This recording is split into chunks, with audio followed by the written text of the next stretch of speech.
दिनेश भैया तने के भाई लोग से तनी आग्रह करें। भैया भैया आपन कार्यक्रम है हर साल होला, हर साल एक एक अलग अलग कलाकार आवेलन। ई जानते लोग ना तो लो तो माने का चाहते लोग अगला साल से बंद कर दी तो ना बंद करी तो कार्यक्रम बढ़िया से होखे दो, बढ़िया से देखा लो। हमार विनती बा ना तो अभी बंद हो जाए ना तो कहलो अगला साल से बंद कर दी, बंद कर दी। तो भैया हाथ जोड़ के निवेदन करता ने कि हर साल भगवान के आशीर्वाद से वो सब प्रोग्राम होके दे, होके दे तो बनो हाथ उठा के कहीं पे आई गोलू भैया प्रोग्राम दी। अरे कियो सोके लगनवा में गवना ओ सोके लगनवा में गवनवा कोलो ए राजा जी। और का कह करिए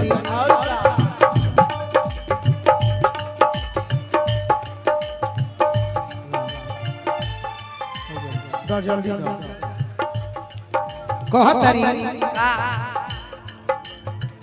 सोना जैसन खाती छोड़ला के करा भरोसा के करा भरोसा के करा भरोसा नहीं खपी सवास कवनो गोतिया पड़ोस गोतिया पड़ोस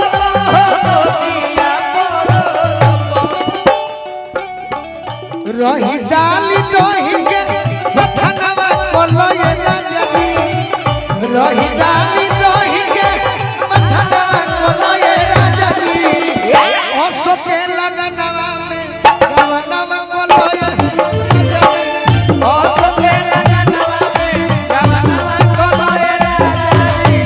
ओ सोके लगनवा में गवनवा कोलये राजा जी। ओ सोके लगनवा में गवनवा कोलये राजा जी। गीत के बदला हम एक लाइन के बाद जब हमी जीते कर कहे लौले बालो चूप हो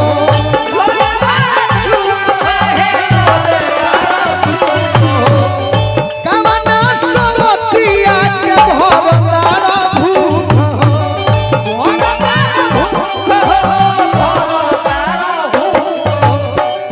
कि पोखरी में गोलू कि पोखरी में गोलू अरे असननवा बोलो ये राजा जी।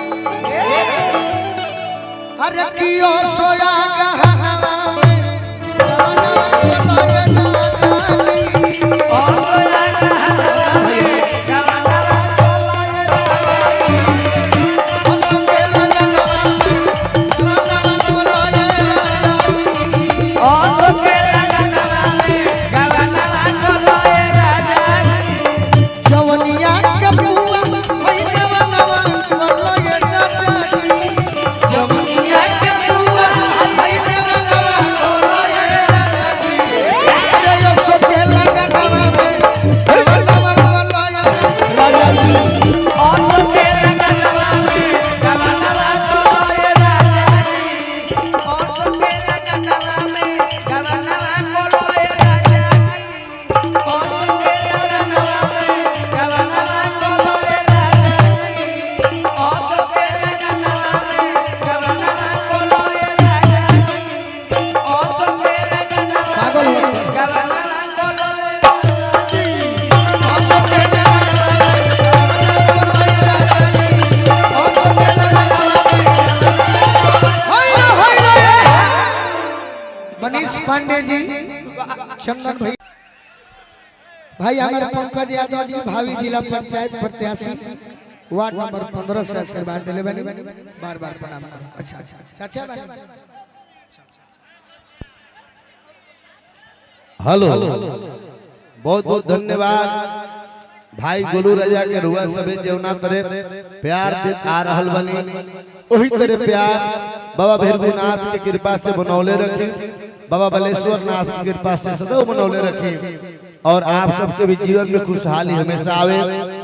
दिनेश भैया जे एक कमेटी के अध्यक्ष बानी, तमाम कमेटी के सदस्य लोग जे अपना शानदार व्यवस्था करके हर साल के भांति इस साल भी इतना बड़ा आयोजन हुआ कराइला। प्रभु श्री कृष्ण के कृपा रहो, सदैव बनल रहो और हम यही चाहो कि यही तरह पद प्रतिष्ठा राउर बनल रखो और प्रधान अब की बार नारायण जी की कृपा से रहुए बने हमारे दिल में चाहत बा और जौना तनी मुनी दिल में संयम रखो। हेलो, आप नौजवान के लिए एक शेर में सुनाता, सुनना भाई कि नांगना समझ पाती है। आप बलिया वाले नौजवान हैं, मैं आपके दिल और मिजाज को समझता हूँ क्योंकि मैं भी नौजवान हूँ। कि नांगना समझ पाती है, नांगनाई समझ पाती है, नांगना समझ पाती है, नांगनाई समझ पाती है। बलिया जिला के नौजवान भाई को दिल कहाँ का है केवल भौजाई समझ पाती है। भौजाई अच्छा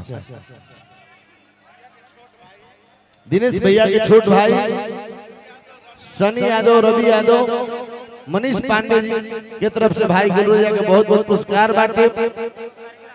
हाँ अच्छा, हमारे भाई सनी पांडे जी के कार्यक्रम बा कई तारीखे बा डेट 16 सितंबर पर शिवानी जी भी बानी, तो बहुत बहुत धन्यवाद आप सब कार्यक्रम में पहुंचे। धन्यवाद सनी पांडे हमने के भाई 16 सितंबर के बड़ी बाजार में बा। चलिए धन्यवाद। हेली काटा बा हम का कह आई का कहीं इनका कुछ बुझा तो ना बा, का कहीं कि इनका कुछ बुझा तो ना बा, हमरे भाइयों के बिना उनके रहा तो ना बा, इन्हें लहरता उन्हें धुआं तो ना बा। का कहीं कि इनका कुछ बुझा तो ना बा, इन्हें लहरता इन्हें धुआं तो ना बा, इन्हें बेधोता इन्हें दुखा तो ना बा। दर्द के रेस के आम के खड़ा करे खातिर, आपके चाहत के गीत सुनावे खातिर भाई तमाम गीत गोलू गई हैं, लेकिन हम चाहम कि पंकज बाबू के पूरा टीम बा, तमाम नृत्यांगना लोग बा, इतना अच्छा श्रोता लोग बा बलिया के धरती से, तब अतने कहम कि आए हैं तो काटेंगे, आए हैं तो काटेंगे। एक रात तुम्हारी बस्ती में चाहोगे तो कर लेंगे, दो बात तुम्हारी बस्ती में आए हैं तो काटेंगे। एक रात तुम्हारी बस्ती में चाहोगे तो कर लेंगे, दो बात तुम्हारी बस्ती में मन के सुने आंगन में करे घटा बन जाओगे, कर देंगे गोलू राजा गीतों की बरसात आपके बस्ती में। तो मैं चाहता हूँ बेंजू वाले भाई आप बहुत ही शानदार धुन बजाते हैं, थोड़ा सा मंच पर जगह मिलेगा तो धुन को कमाल में दिखाऊंगा। बलिया के लोग गमछा कैसे उड़ाते हैं, केकरा भी गमछा बताने हाथ में ली तो ये हिंदुस्तानी बा, ये पाकिस्तानी होई वो गमछा ना ली, हिंदुस्तानी होई गमछा नहीं खे तो वो ठीक हाथ उठा ली। ये कर भी गमछा नहीं है हाथ उठा लेवे।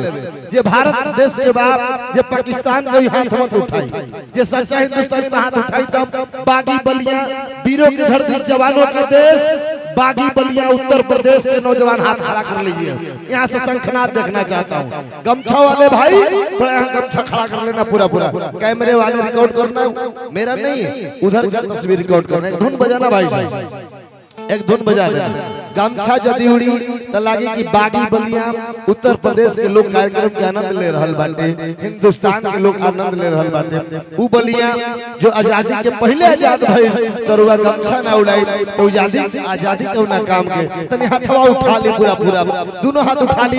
भारत मैया के कसम, हिंदुस्तान के कसम, हिंदुस्तानी के कसम। आवत धुन बजे 1 मिनट रुक जाइए, बजाओ बाबू।